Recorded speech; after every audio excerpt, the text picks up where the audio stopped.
Hello, welcome back! Today we're talking about the difference between present perfect. I hate these terms, but I have to tell you present perfect because you, student, probably like these terms, don't you? So we're talking about the difference between present perfect and past perfect. So what I'm going to do is I'm going to give you some examples to help you compare the two and to begin to see the difference, because there is a very big difference. Understand this, my people. There is a very big, massive difference between learning a rule that you can just get a book or Google or ask a teacher and learn a rule, and actually seeing for yourself what is happening in those situations.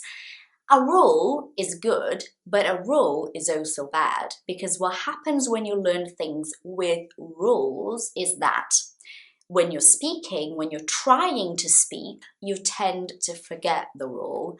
And so you're looking like the situation is happening, okay? You're having a dialogue, you're having a conversation with somebody else. And the moment you want to use something that you learned with a rule, like present perfect, your brain is like looking for the rule to justify using this.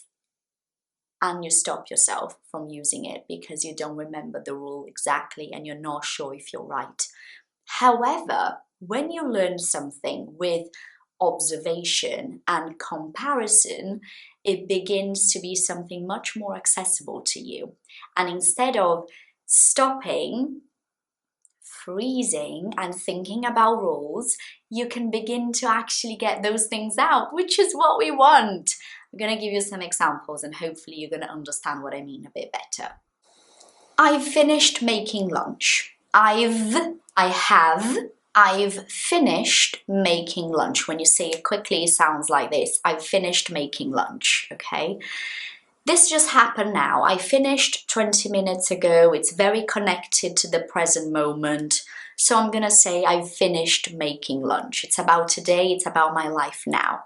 However, if I said, I'd finished making lunch when you came home with a pizza, is a different situation. It's me telling you I had finished making lunch. I'm telling you this, maybe we're talking about this situation the next day. We're discussing what happened and I'll say, look, I'd finished making lunch when you came home with the pizza. I had finished because we're talking about this situation at a later stage. We're not talking about something that happened just now. We're talking about something that happened and we are referring to this. So can you see that I cannot just say I'd finished making lunch? It's more like I need more information here. Well, I'd finished making lunch when you came home with a pizza, or I'd finished making lunch when I realized it was already 4 p.m. Like I'm giving you more information, telling you about something that happened already, that is completely in the past now. This has no connection to the present moment anymore. Do you see how? When you say I'd finished making lunch, it's more me telling you a story about the situation of making lunch. I could say to you, oh, I've seen this movie actually. You're telling me about a movie, okay? And I'll say, oh, I've seen it. I've seen it. I've seen it already. I've seen it actually.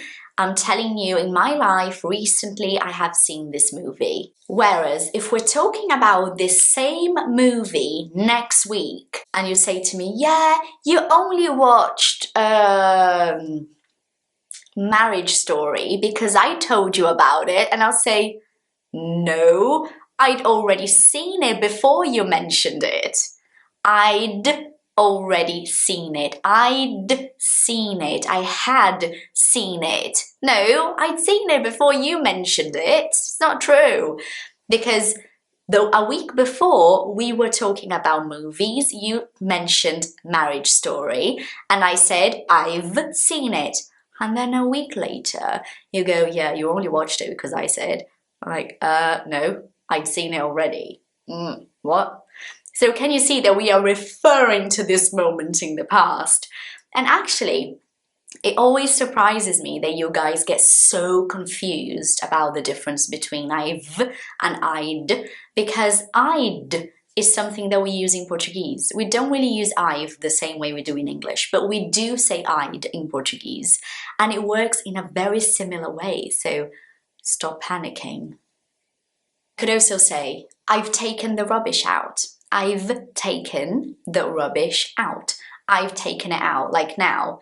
Maybe you're looking for the rubbish because you're going to take it out, and I'll say, oh, don't worry, I've taken it out already. I've taken it out. Now, maybe you're telling me that you're trying to stop fighting with your wife, and you'll say to me, last week was so good because I'd already taken the rubbish out before she asked. I'd taken it out. You're telling me about the story. This is completely in the past. You are just referring to this because you're sharing this story with me. So you're saying, look, Patricia, last week was awesome. We're not fighting so much. I'd already taken the rubbish out before she asked me. Hello, you see, like, can you see, without thinking of rules, can you see with those 3 examples how they are different and how it is important for you to begin to try and use this, not so much say this if you're not confident yet, but when you're watching something in English to begin to analyze. Oh, hello, they just said I'd, why? Like, analyze. Because without analysis, it's going to be really hard for you to learn English. Believe me, one of the things that is essentially going to make you learn is being able to see and observe and analyze. So this is what this video has attempted to do today. I hope it's been helpful. Please let me know in the comments down below if it has helped you in some way to begin to see those differences. Good luck. Stay focused. I'll see you next week. Bye.